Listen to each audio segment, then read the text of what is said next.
Kita ke Mahkamah Agung, Saudara, yang menolak permohonan peninjauan kasus dokumen lahan Masjid Al-Markas Al-Islami Makassar. Dengan penolakan tersebut, lahan Masjid Al-Markas sah milik Pemprov Sulsel.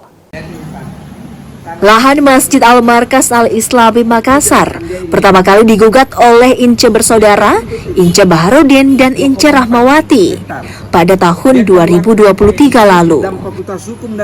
Namun upaya keduanya hingga ke Mahkamah Agung akhirnya kandas.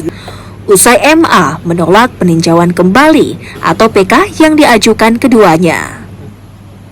Dengan penolakan ini, lahan Masjid Al-Markas kini sah milik Pemprov Sulsel. Sementara kedua penggugat, yakni Ince bersaudara, ditahan atas tuduhan kasus pemalsuan dokumen. Keduanya mulai ditahan sejak Januari 2024.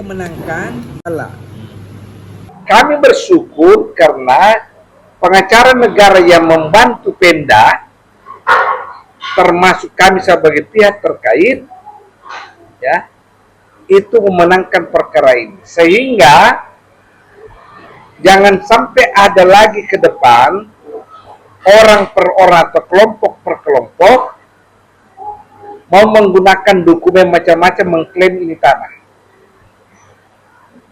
Ya, terbukti bahwa siapa yang mencoba memalsukan dokumen itu penjara badan baru didapat.